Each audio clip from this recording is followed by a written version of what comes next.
They said my shadow frightened the chickens. They said even the pigs turned away when I walked past. They said the gods had cursed me before I drew my first breath, that my twisted body was proof of something wicked done in secret by my mother's bloodline. They said my mother died because the child she carried was already rejected by heaven. But what none of them saw, what they were too proud or too blind to notice, was this. The girl they called Monster, that was me. I would be the only one brave enough to walk into the forest of death, and the flower I brought back would change everything. Hello friends, welcome to our story. Before we start, please like this video and subscribe. Also, tell us in the comments where you are watching from. New York, London, maybe South Africa or Jamaica. We want to know. In a village where the sun rose over red clay compounds and the elder's word was as binding as iron, I was that girl. My name was Amarachi. Nobody called me that. They called me the crooked one, the twisted girl, the demon child. When I walked to the stream in the mornings, children would stop and stare. Some pointed, some laughed, some just moved aside, the way you move aside from something you do not want to touch. I had been born with a spine that bent me forward at the waist, like a tree shaped by years of heavy wind. My left arm hung thin and weak against my side. My right leg didn't lift cleanly when I walked. It dragged, cutting a trail in the dust wherever I went. I did not need enemies. The village was enough. But there was one thing about me that no one ever stopped long enough to notice. My eyes were violet. Not dark brown, not even reddish black. Violet, deep, impossible, striking violet, the color of evening sky caught between dusk and full dark. Eyes that held light the way still water holds the moon. But who looks at the eyes of a crooked girl? My mother had died bringing me into the world. The midwives whispered that the gods had rejected me before I arrived, that my mother's death was the price of delivering something unnatural.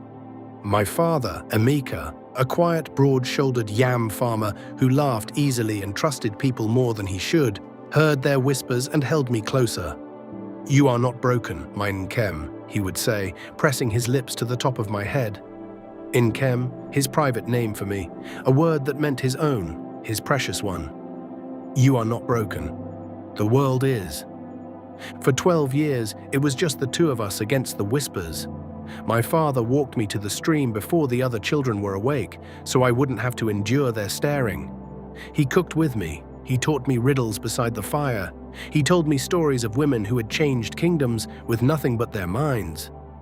Then the yam fields took him. He collapsed between the rows on a Tuesday afternoon. 3 days later, he was gone. At the burial, his older sister Njideka stood at my side dressed in black, a portrait of grief. Njideka was a widow, lean-faced and watchful, with a daughter named Adaora who moved through the world like someone who had always known she was beautiful. My aunt pressed a cold hand against my bent shoulder and whispered the words that sealed my fate. "Don't worry, child. You will always have a home with us." I believed her. That was my first mistake. The kindness lasted 1 week, exactly long enough for the neighbors to stop watching. Then my aunt's voice changed. The warmth drained out of it the way water drains through sand, quickly, completely, leaving nothing behind. My father's compound became my prison, and I became something between a servant and a ghost. Every morning, before the sky had finished turning grey, my aunt's voice would crack through the compound like a cane across skin. "Amarachi, stream, 5 trips, don't you dare spill." I would strap the clay pot to my bent back, the weight pressing hard against my spine, and walk. My dragging leg left a trail in the wet morning dirt. Children on their way to fetch water would point, nudging each other, covering their mouths with the backs of their hands. Older boys called out names, older women looked away, which was worse. By the time I returned, breathless, my back burning, she already had a new list. Grind the pepper, sweep the compound, scrub the cooking pots, wash the wrappers by the stream, mend the thatching on the goat shed, tend the pigs, always the pigs. That was my cousin's favorite joke. "Mama," she would call from inside the house, her voice light with performance. "Why does Amarachi always smell like a pigsty?" My aunt would laugh without looking up from her cola nuts. Because even pigs need someone beneath them, my darling. They would laugh together, a comfortable private laughter, while I stirred the evening soup, my withered arm trembling from the weight of the wooden spoon. Adaora was everything the world rewarded. Tall, straight, with skin that glowed under shea butter and a walk that made men stop mid-sentence. She wore the wrappers I had washed. She wore the beads I had cleaned. She sat in the shade while I worked in the sun. When young men passed the compound and called out their greetings, their eyes found her the way eyes always find the thing that glitters. I was invisible, not ignored, invisible, not even worth the effort of dismissal. That was exactly how Njideka wanted it. Years passed this way. I grew from a girl into a young woman, my body still bent, still marked, but my spirit somehow unbroken.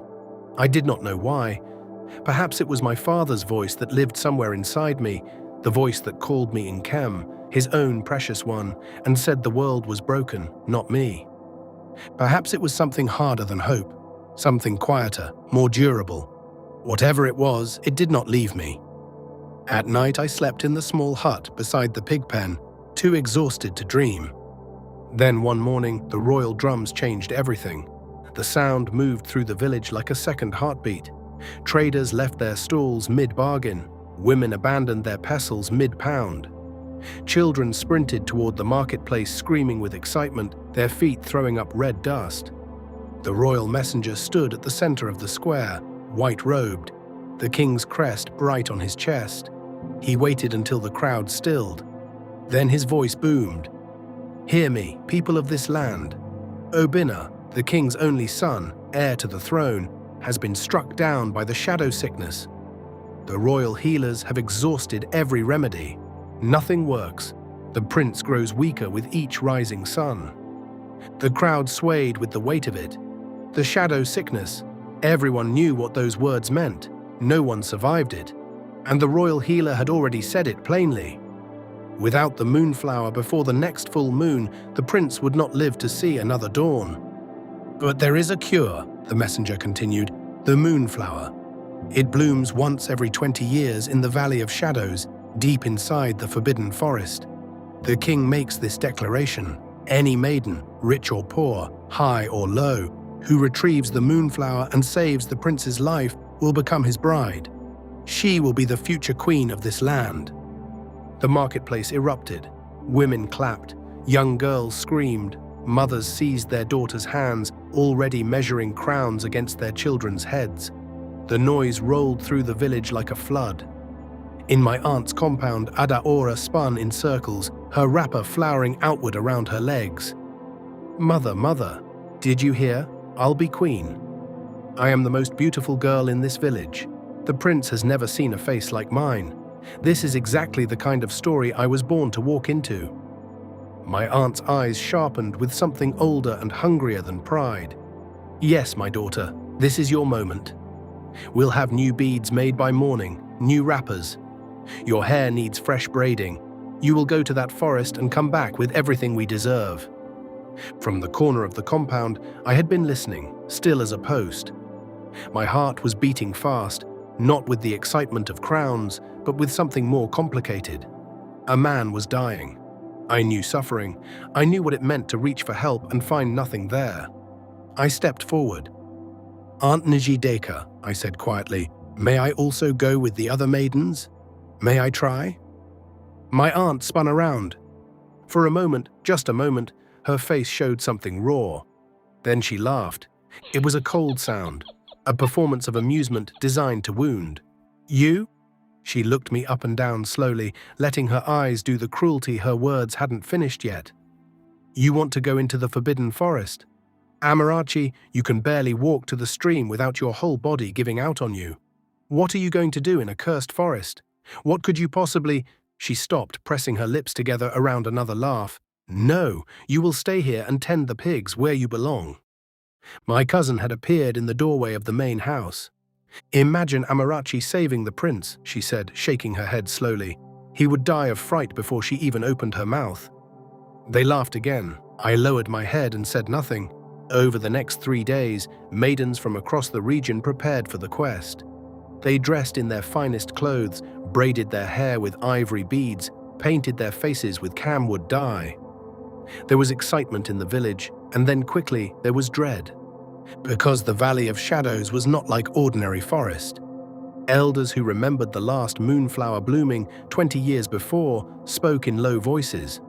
2 girls had entered that forest. Neither came back. The forest did not just frighten, it consumed. It was the kind of place where the darkness had memory, where the trees were said to know your name before you spoke it, where the spirits did not merely test you but judged you down to your roots. One by one, the brave maidens entered anyway. One by one, they came back. The first girl stumbled into the village square with her wrapper torn and her eyes wild. "The trees move," she wept. They closed around me. Shadows grabbed my feet. I heard my own name whispered from places where no mouth could be. I ran. The second maiden collapsed near the village entrance. The spirits showed me how I would die in there. They showed me the exact image. I begged them to let me go. One girl said the forest spoke to her in her dead mother's voice. Another said she heard her own heartbeat echoed back at her from the trees, slower each time, as if the forest was counting down what remained of her life. By the 4th day, every maiden who had entered had returned without the flower. The prince had 3 days left to live. The royal messenger came back to the marketplace, his face drawn tight. "Is there no one?" he asked. "Is there truly no one left who will try?" Silence. That night I could not sleep. Outside, the pig pen was soft with snoring animals. Through the cracks in my hut's wall, moonlight fell across the floor in silver strips. I lay on my mat and stared at the ceiling, listening to my aunt's snoring shake the walls of the main house. I thought of my father. "You are not broken, my Nkem. The world is." I thought of the prince, a young man I had never seen, never spoken to, suffering alone in a palace bed while the days counted down around him. I thought of all the beautiful maidens who had tried and fled, and I lay with that thought for a long time.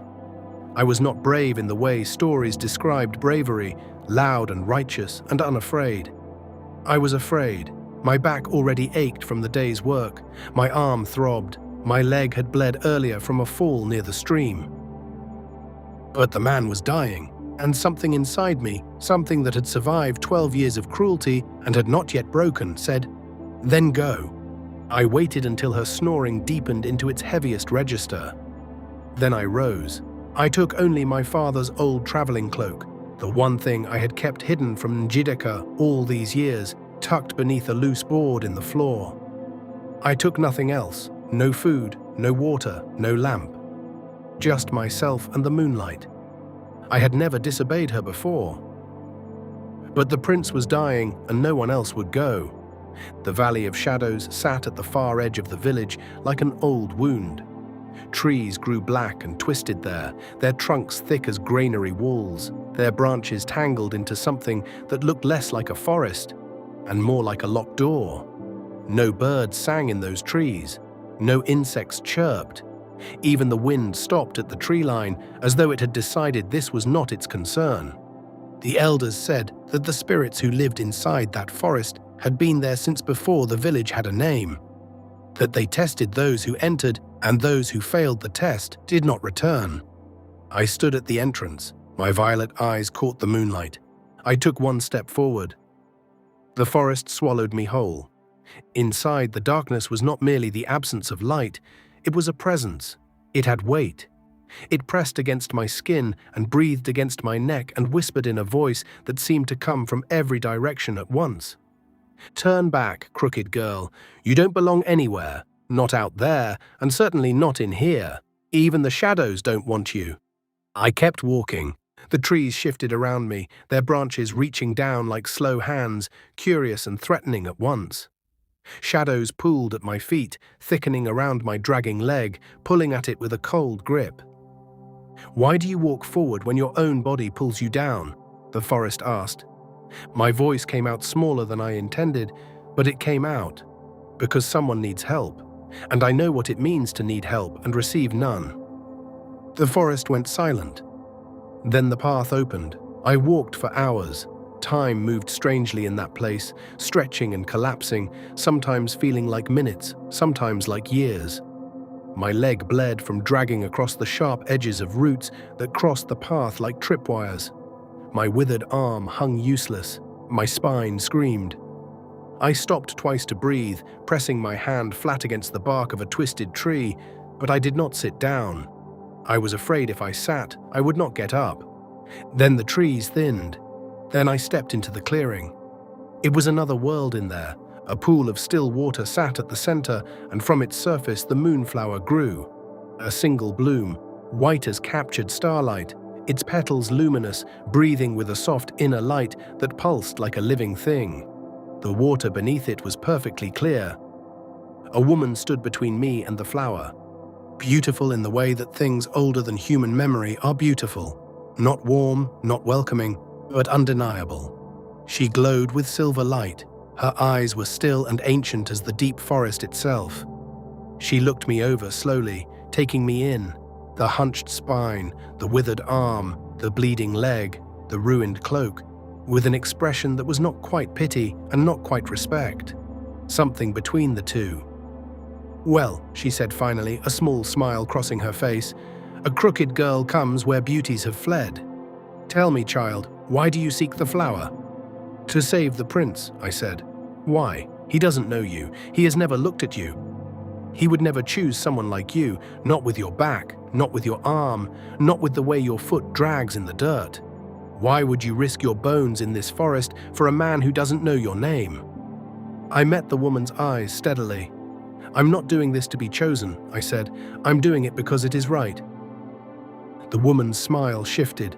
Something warmed in it, but also something sharpened. Noble words from a suffering girl, but words are easy. Before you take the flower, you must prove yourself. I will ask you 3 riddles. Answer correctly, and the moonflower is yours. Fail, and you will wander this forest until your bones become part of the earth. My heart beat hard in my chest. I nodded. "I'm ready." The spirit's eyes caught the light like still water. She moved slowly as she spoke, circling me the way a hawk circles before it decides. "First riddle." She let silence fall first, long and deliberate. "What is more powerful than the gods? More evil than the demons? The poor have it. The rich need it. And if you eat it, you will die." I closed my eyes. My father's voice came back to me. His voice by the fireside, his hands warm around a clay bowl, his patient face waiting while I thought. He had taught me this one. I remembered the evening, the smell of smoked fish, the way he had smiled when I got it right. I opened my eyes. "Nothing," I said. "Nothing is more powerful than the gods. Nothing is more evil than the demons. The poor have nothing. The rich need nothing. And if you eat nothing, you will die." The spirit woman's circling slowed. Second riddle. Her voice was more careful now. "I have no wings, but I fly.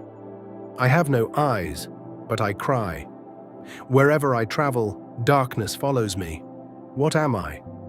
I looked up through the tangled branches at the sky above the clearing. I had watched clouds my whole life.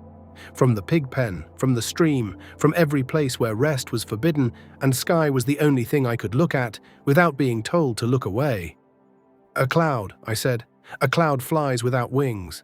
Its tears are rain, and everywhere a cloud passes, it casts a shadow." The spirit woman had stopped circling entirely. She stepped closer.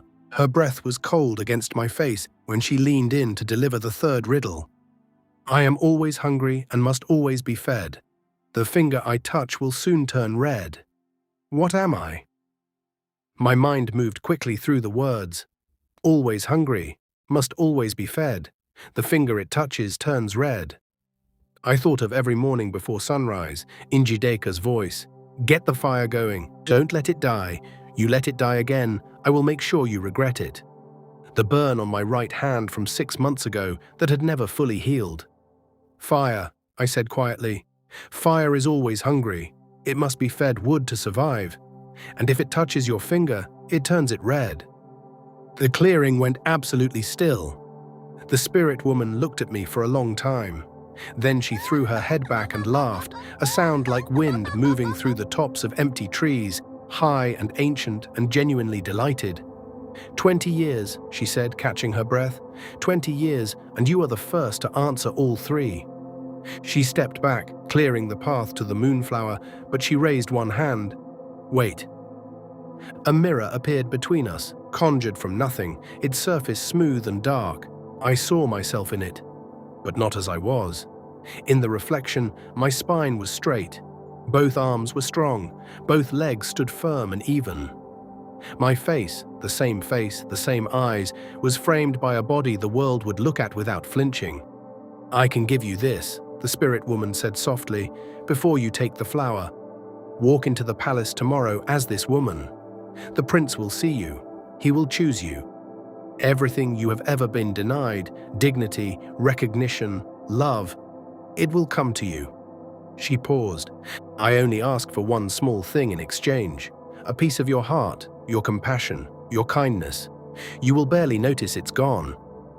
I stared at the reflection. I did not pretend the offer didn't reach me. It did. For one long, terrible moment I felt it, imagined walking without the drag, without the staring. Imagined my aunt's face, imagined a world that saw me, and then I thought about what I would have to become to live in that world. No, I said. My voice was firm and unhurried. I would rather stay twisted and kind than become straight and cold. The flower is to save a dying man. That is what I came here for. Please let me take it. The spirit woman looked at me for a long, quiet moment. Then she stepped aside. Take it then, crooked girl, she said. There was something in her voice now that had not been there before, something that sounded almost like reverence. You have passed the only test that ever mattered. I limped to the pool. I bent down, my spine screaming, my arm trembling, and closed my fingers around the stem of the moonflower. Its glow pulsed against my palm like a second heartbeat. Go, the spirit woman said softly behind me, and may you receive exactly what you deserve. The forest was different on the way back. The trees did not reach for me. The shadows gave way. The path was clear, lit faintly by the moonflower's own light. I emerged from the valley at dawn. The sun was just cracking the horizon red and gold when I stumbled back into my aunt's compound. I had left blood on the forest floor, and I was leaving it on the compound ground now too, my leg dragging a dark trail. My body was beyond exhausted. I was moving on something past exhaustion, something thinner and harder to name. I made it to the small hut beside the pig pen. I sat down against the wall, the moonflower pressed against my chest, like something I was keeping alive with body heat. The flower that no one else in the kingdom had been able to retrieve. The flower I had bled for, walked hours in the dark for, refused paradise for. I'll rest for a moment, I thought. Just a moment. Then I'll go to the palace. I closed my eyes. I woke to a compound filled with high sun and silence. The moonflower was gone. I sat upright, my hands clawing at the empty space where it had been. My chest tightened with a panic I hadn't felt since my father's burial. I looked around the hut, the floor, the corners, the folded cloak. Nothing. I had bled in the forest for it. I had turned down the spirit's gift for it. I had walked through the dark on a leg that screamed with every step for it. And while I slept, they had taken it. Then I heard voices. Laughter coming from the direction of the palace. I dragged myself to my feet. The palace courtyard was packed with bodies, their faces turned toward the royal dais.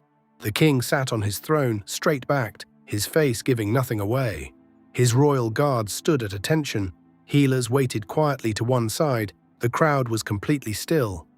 Kneeling before the king were Njideka and Adaora. Adaora held the moonflower. I stopped at the edge of the crowd. From where I stood, I could see everything. My aunt's face, composed and humble, a mask she wore with years of practice. My cousin's hands, trembling slightly, but holding the flower up as though it had always been hers. My aunt's voice rang with false gentleness. Your Majesty, my daughter risked her life for your son. She entered the forbidden forest alone.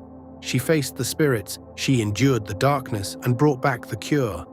Everything she did for the love of this kingdom. The king's eyes did not soften. "Tell me, girl, what did the spirit of the forest say to you when you entered the clearing?" My cousin's composure cracked, just slightly, around the edges of her smile. "The journey was very treacherous, Your Majesty. Many dangers." "That is not what I asked. There was darkness, and the trees. What riddles did the spirit put to you?" My cousin's mouth opened and closed. She asked about courage." The king's hand came down on the arm of the throne. "You are lying." My aunt reached for her daughter's arm. At the back of the crowd, I stood completely still. I felt the trembling begin in my hands and spread up through my arms to my shoulders. My heart was hammering so loudly, I was certain the person standing nearest to me could hear it. I pressed my back against the cool stone of the palace wall. They took it. They took what I bled for, what I walked hours for, what I refused paradise for. They took it while I slept. They walked into this palace with my suffering in their hands and my name on no one's lips. I looked at my own hands, the hands that had plucked the moonflower from the sacred pool, the hands that had held my father's when his breathing slowed, hands that had been covered in blood by dawn and were empty by morning. The argument inside me was brief but real. Stay hidden. Njideka will make whatever remains of your life unbearable. You are nobody. You have always been nobody. The shadows know you better than the light does. Then, from somewhere near the throne, the prince's voice. Weak, thin, but clear. "Father, please, someone truly found that flower. Someone walked into that forest and came back. Don't let a lie steal their reward." My trembling stopped. I thought of the spirit woman's clearing, of the riddles I had answered alone in the dark, of the mirror I had turned away from, of the thing I had refused to trade, of everything I had chosen to remain.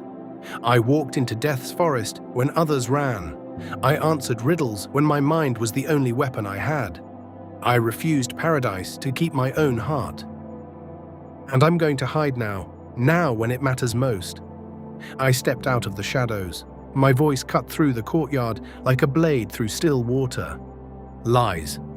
Every head turned. From the back of the crowd, I walked forward, hunched, twisted, limping heavily, covered in dried blood and forest dirt, my father's old cloak dark with the evidence of where I had been. The crowd parted before me, not out of respect, not yet, but out of the animal instinct that clears a path for something unexpected.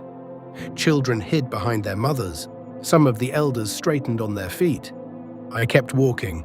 My violet eyes, those impossible, striking, overlooked violet eyes, were fixed on the king. My aunt's face went the color of ash. "Amarachi, you insolent—" Silence. The king's voice was quiet but absolute. He leaned forward from his throne, studying me, my crooked body, my ruined cloak, the dried blood on my leg, the steadiness in my gaze. "Speak, child, and speak carefully." My voice did not shake. "I retrieved the moonflower, Your Majesty. I entered the Valley of Shadows 2 nights ago. The spirit of the forest asked me 3 riddles, and I answered all 3. I can tell you what they were and what the correct answers are. And there is more, something the spirit offered me afterward that these 2 women cannot know, because they were not there." The courtyard was utterly silent. "Ask your first riddle," the king said. The spirit asked, "What is more powerful than the gods, more evil than the demons? The poor have it, the rich need it, and if you eat it, you die." I paused. The answer is nothing. Nothing is more powerful than the gods. Nothing is more evil than the demons. The poor have nothing. The rich need nothing. And if you eat nothing, you die. Murmurs moved through the crowd. Njideka's hands had balled into fists at her sides. "The second riddle," I continued. My voice was steady, carrying cleanly across the courtyard. "I have no wings, but I fly. I have no eyes, but I cry. Wherever I travel, darkness follows me. The answer is a cloud. A cloud flies without wings. Its tears are rain, and wherever a cloud moves, it casts its shadow." The murmurs had grown. "And the third," the king said. He was fully upright now, his eyes sharp with concentration. I am always hungry and must always be fed. The finger I touch will soon turn red. My gaze was unwavering. The answer is fire. Fire must be fed wood to stay alive, and fire burns whatever it touches red. The courtyard went silent with the weight of certainty. The king studied my face for a long moment. Then, after the riddles, what else happened? I took a slow breath. This part cost me more. The spirit offered me a choice, Your Majesty, not a riddle, a gift. She showed me my own reflection, but different. My spine straight, both arms strong, both legs even. She said she would give me that body before I took the flower, that I could walk into the palace the next morning and the prince would choose me. I stopped. But in exchange, she asked for my compassion, my kindness. She said I would barely notice they were gone. The silence in the courtyard had become something you could lean against. "And you refused," the king said quietly. "Yes, Your Majesty." My voice was barely above a whisper now. I told her I would rather stay twisted and kind than become straight and cold. Then I took the flower and walked home. No one in the courtyard moved. Then a man pushed through the crowd. He was dressed in rough hunter's leather, a long bow across his back. His face weathered and direct. He knelt before the king without ceremony. "Your Majesty, I was tracking bushmeat near the Valley of Shadows 2 nights past. I saw this girl enter the forest. I tried to call her back. That forest takes people who enter it, and she was alone and limping. She didn't stop. She walked forward like she knew exactly what she was doing." He paused. I waited. At dawn, I saw her come out, bleeding, the flower in her hand. I followed her back to her aunt's compound to make sure she arrived safely. And then I watched, from the road, through the fence, I watched these 2 women come out of the main house at first light. I watched them take the flower from the girl while she slept. I watched them wrap it and set out for the palace. The murmur from the crowd broke open into noise, overlapping voices, rising anger, the sound a community makes when it recognizes something that has been done in its name that it did not sanction. My aunt grabbed her daughter's arm, pulling her toward the far side of the courtyard.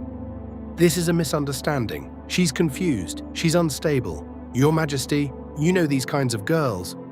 "Stop." The single word from the king froze them both. "You lied to your king." His voice had gone cold and deliberate.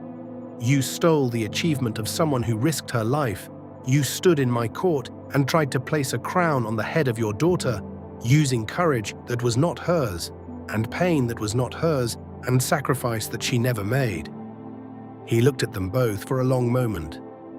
"The punishment for lying to the throne in a matter of the prince's life is death." The crowd fell silent again. The king turned to me. "You saved my son. Name your reward." I was quiet for a moment.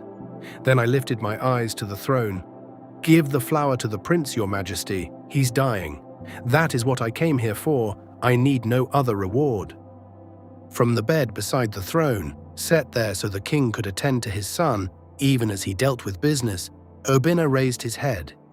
He looked at me. Really looked at me. Not the way the crowd had looked, not scanning my bent back and dragging leg for things to react to. He looked at my face, and he saw what no one in my 25 years of life had ever bothered to see. "Your eyes," he said, his voice still weak but quietly stunned. "I've never seen eyes like yours." I looked away quickly, the reflex of a lifetime, but the prince's hand reached out. "I'm choosing her," he said. The crowd erupted. "You can't," my aunt's voice cut through the noise, raw with desperation. "Look at her. She is deformed. She is not of royal standing. She is nobody." "She walked into the forest that broke every beautiful girl in this kingdom," Obinna said. His voice was not loud, but it carried. "She answered riddles in the dark alone. She was offered everything she had ever been denied. Beauty, recognition, a body that didn't cause her pain, and she turned it down to keep her own heart." He paused. "I don't care about her back or her arm or her leg. I care that she chose grace over power when no one was watching." The royal healer ground the moonflower's petals into a glowing liquid. It was divided into 2 cups, one for the prince, one for me. The king gestured for his son to drink first. Obina met my eyes and shook his head. He held his cup toward me. I looked at the healer. "Is there enough for two?" "More than enough," the healer said. "The moonflower was fully bloomed. Its power can heal more than one."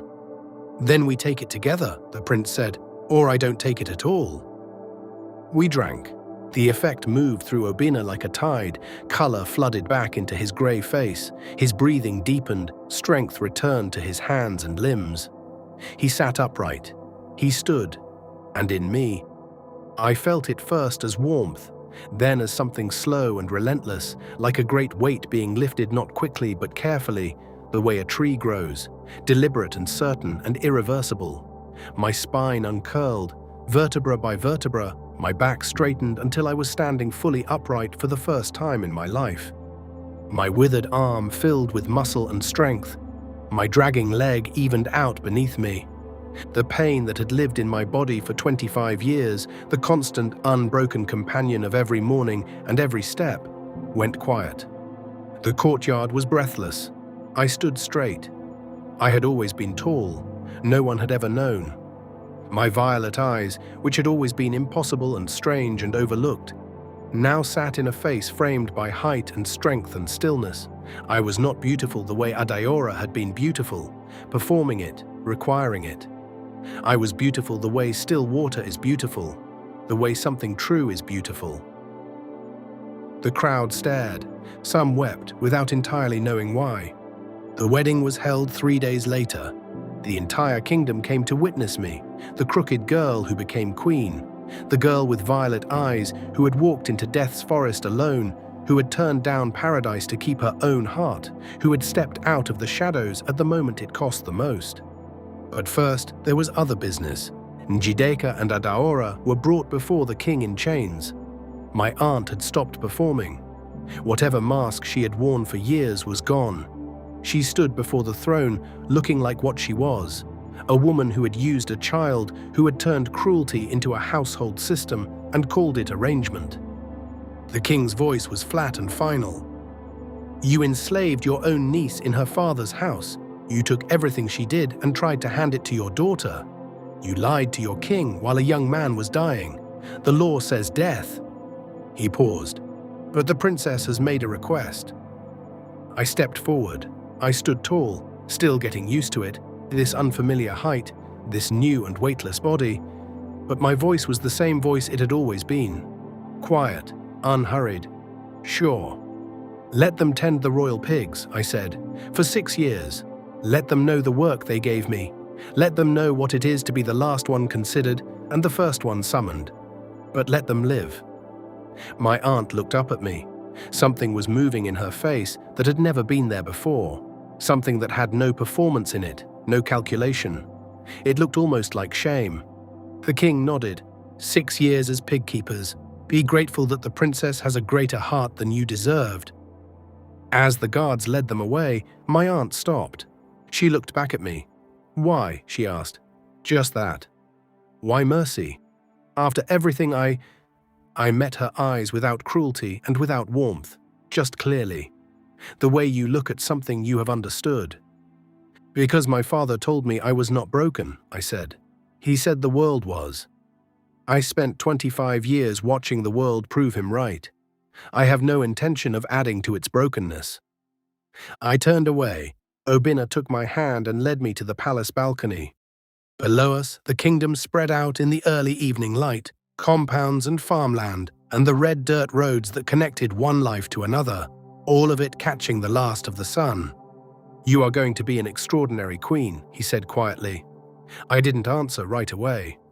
I was looking at my own hands, strong now, both of them, resting on the balcony railing, hands that had ground pepper and scrubbed pots and bled in the forbidden forest and carried a moonflower home through the dark. "I'm going to try to be," I said finally.